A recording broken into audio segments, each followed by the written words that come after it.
Ya, halo Sobat Internet, kembali lagi di channel Farm Project.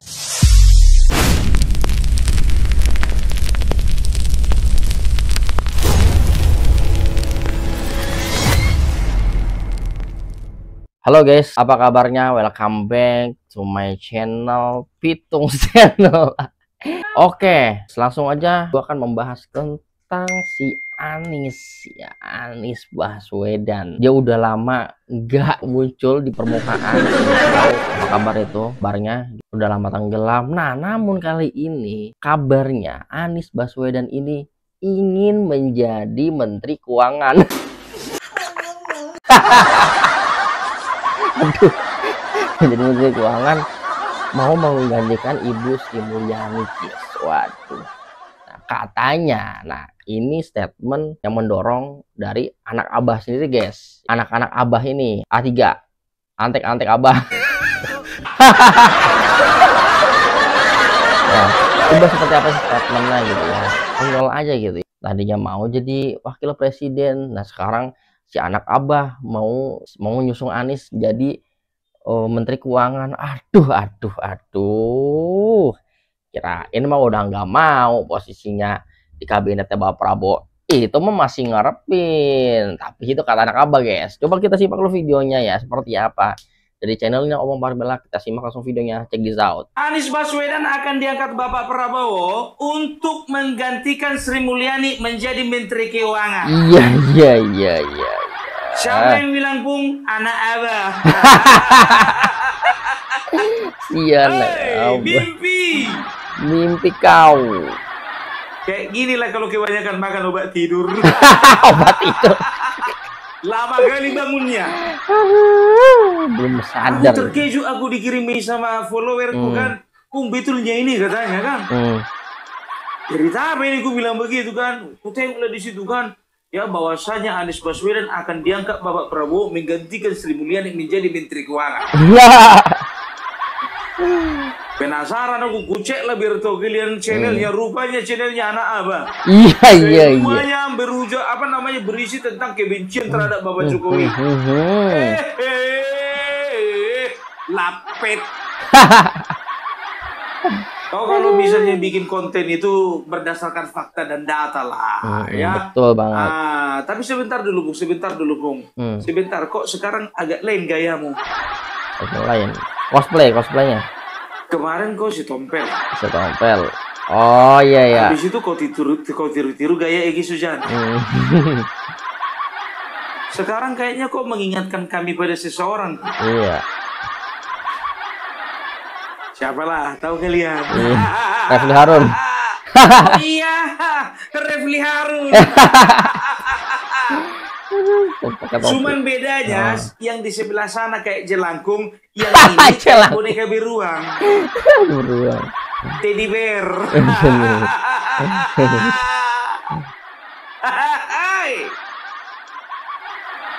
Nggak bisa kau lepas itu, Bung. Topimu itu loh. Kayak topi orang yang jualan sapi.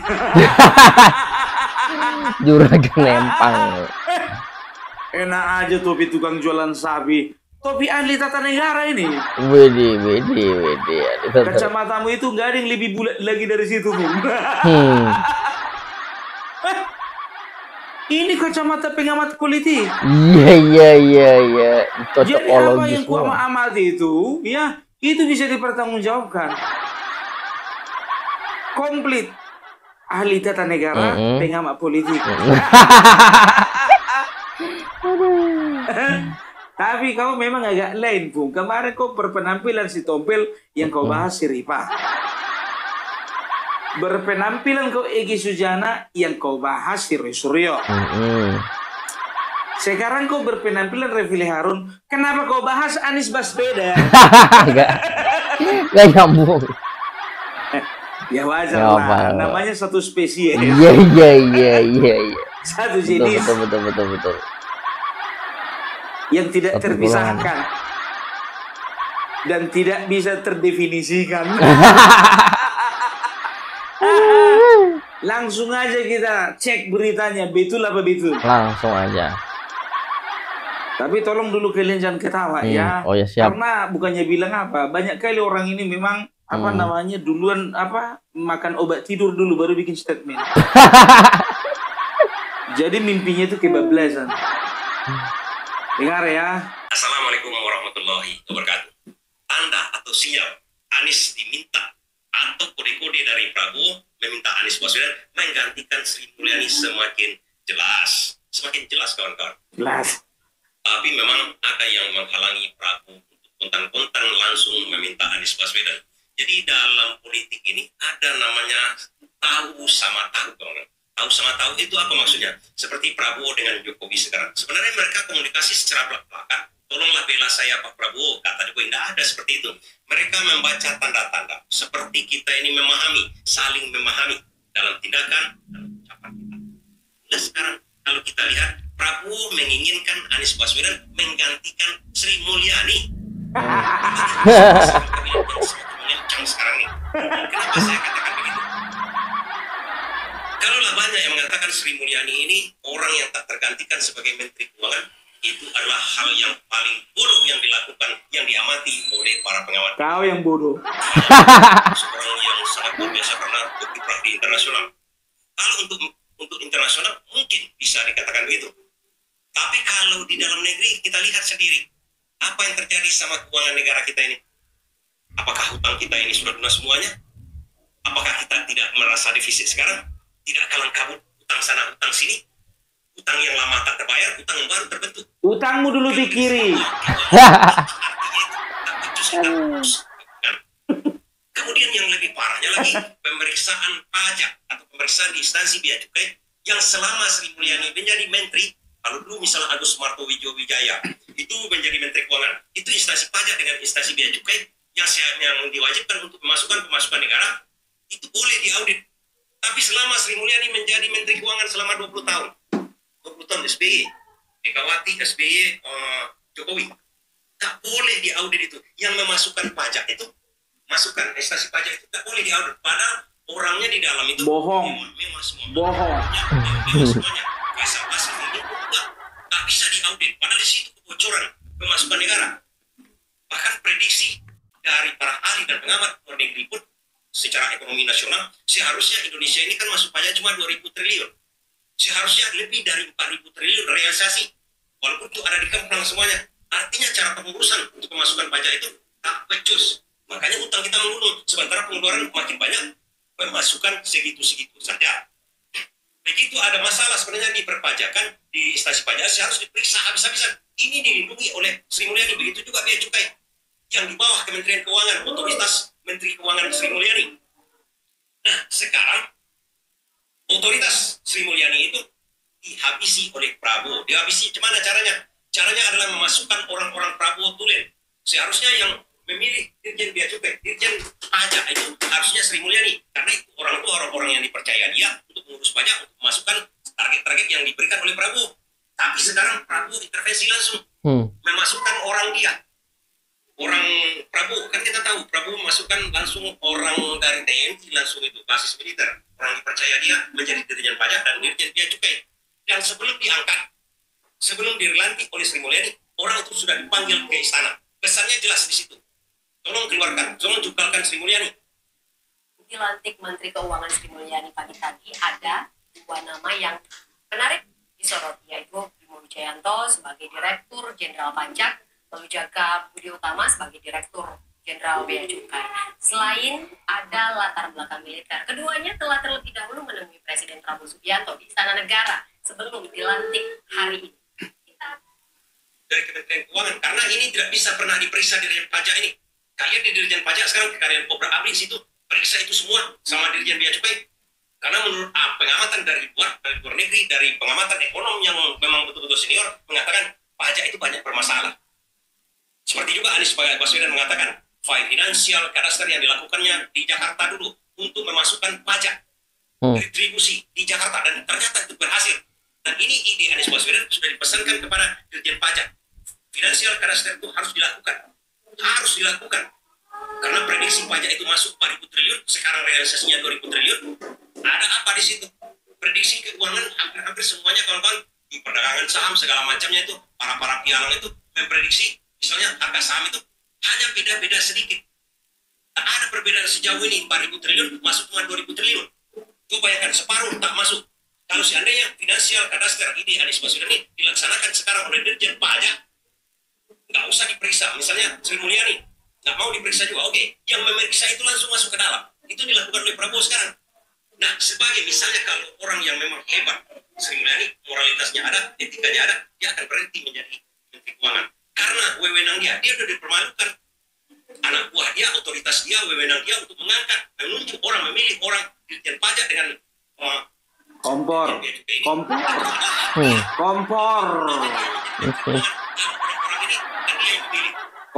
Dari segi martabat pejabat, martabat orang yang bermarwah, kita ini artinya begini, Prabowo mengatakan dengan sangat sederhana, ada gunanya kondisi itu duduk. Karena apa yang memilih anggota-anggotanya semua? Itu aja sederhana sebenarnya. Dan ini kebetulan dipakai oleh Prabowo sekarang ini adalah ide Anies Baswedan. Finansial kadastra. Itu dilakukan sekarang.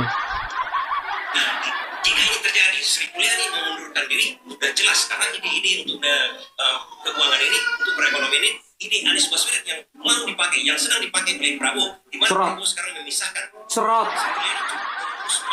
Karena di Departemen Keuangan itu mengurus uang masuk dan uang keluar. Uang masuknya diurus oleh Prabowo. Prabowo ini sebenarnya dia memisahkan, dan yang paling tepat sebenarnya dia Prabowo seharusnya memecat Sri Mulyani ini karena dia biang keroknya semua kan. Tapi karena ada pesan dari sananya, ini sebaiknya Anies yang menjadi Menteri Keuangan.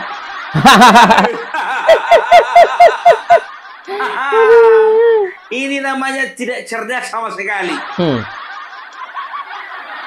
Coba bayangkan kalian, cuman bermodel-model seperti itu, narasi-narasi bodong. Kalau ku bilang ini narasi bodong, karena apa? Tidak ada dasarnya, betul. Tidak ada faktanya, dan juga lebih mengandalkan halusinasi. Halo. Coba, ya dari mana ceritanya Anies Baswedan menjadi ahli ekonom? Dia katakan katanya Jakarta berhasil, berhasil Jakarta. Kalau memang betul-betul Jakarta berhasil secara ekonomi, ya. Tidak akan ada yang namanya PHK, tidak akan ada yang namanya pengangguran, betul. Tidak akan ada yang namanya penyelewengan dana, Formula E, JIS, kelebihan bayar. Gak bisa gue bayangkan kalau sampai ini orang menjadi Menteri Keuangan. Waduh. Sedangkan untuk kelas Jakarta, jadi dia berani bilang kelebihan bayar. Waduh, bahaya. Siaga satu. Apalagi kelas negara. Waduh. Jar. Ingat ya, Bapak Prabowo tidak akan pernah mengangkat seorang pengangguran. Nggak akan pernah. Kemampuan Anies mau dibandingkan dengan Sri Mulyani. Waduh. Itu beda langit dengan tanah kuburan. Ngerti kalian? Bukan beda langit sama bumi, beda langit tanah kuburan. Ibu Sri Mulyani itu sudah malang melintang, ya. Biar tahu kalian, mulai dari zamannya SBY sampai Bapak Joko Widodo 2 periode. Bapak Prabowo 3 kali presiden. Anies udah jadi apa? Gak sebanding. Makanya aku bilang, manusia ini kalau udah kebanyakan makan obat tidur kayak gini lah modelnya. Kebanyakan baygon. Aku udah cek ini nama apa channelnya ini, ya. Banyak kali gaya channelnya ini, banyak kali mengandung kebencian. Tengok ini ya, apa dia? Dibilang di sini Anies atau KDM, Mulyono jilid 2. Lihat ini lagi, Jokowi tetap sial baik palsu maupun ijazah aslinya. Belum dari badan survei ungkap keyakinan kepalsuan. Kenapa geng Solo panik dengan isu Anies Baswedan masuk kabinet? Banyak semuanya nampak kali ini, ya kan? Channelnya ada Abah fix 100%. Iya. 100%. Anak Abah. Oke, kita tinggalkan dulu masalah anak Abah. Sekarang kita pakai logika dulu, ya. sekarang kita pakai logika ya. Dasar apa yang mendasari Anies Baswedan menjadi Menteri Keuangan ya. Jadi kalau ku perhatikan orang ini ya, orang ini anak-anak Abah ini sekarang sedang susah payah bagaimana supaya Abah itu kerja. Di mana-mana kalau bapak yang baik itu memikirkan bagaimana cari kerja untuk anaknya. Iya, nah betul, ini anak-anaknya mikirkan bagaimana cari kerja untuk bapaknya. Udah terbalik. Udah terbalik ini.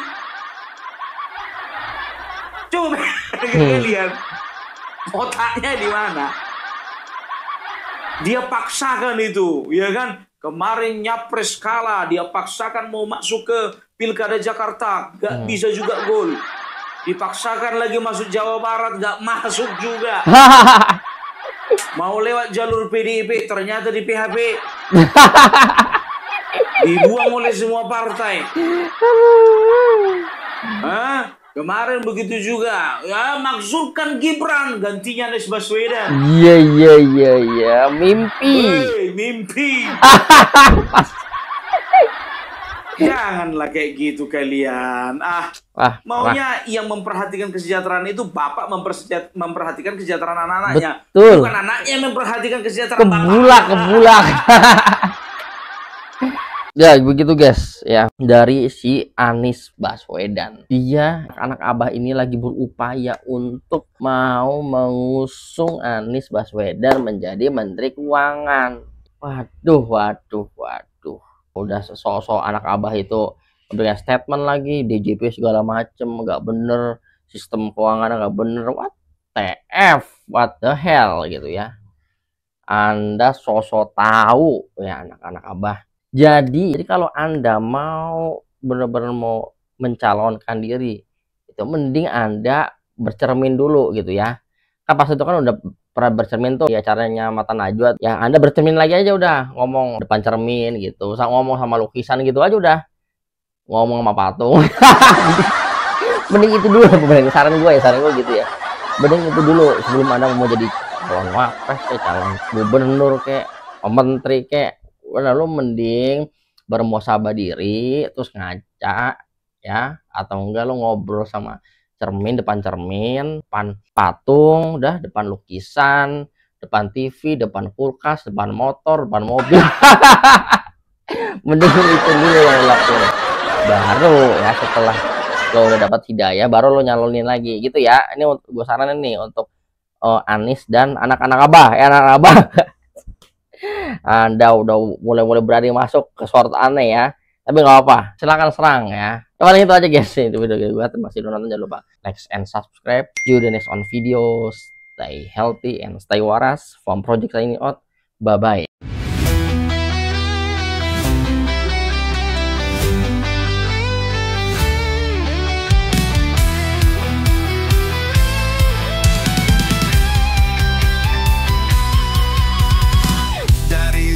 Sampai ke timur, suara jujur kini bergema. Bukan cuma cari viewer, tapi kebenaran yang utama. Opung Parbelat kasih fakta, Agri Fanani pun semua nyata. Vicky Himpong jangan lupa, Blacker Majanang pencipta lagunya. Kami adalah YouTuber Nusantara, bersatu untuk lawan hoax bersama. Tak gentar terus berkabar untuk bangsa demi masa depan Indonesia. Banyuwangi official, ayo maju. AR Mahmud Ilmu, Farm Project Sirait Media, kebenaran selalu juaranya. Rainaldo Bastanto bicara tegas, Rainaldi SB tak pernah lepas. Wanto B kreatif penuh ide cerdas, karena update info paling jelas. Bukan sensasi, bukan tipu daya, kami berdiri untuk beritanya.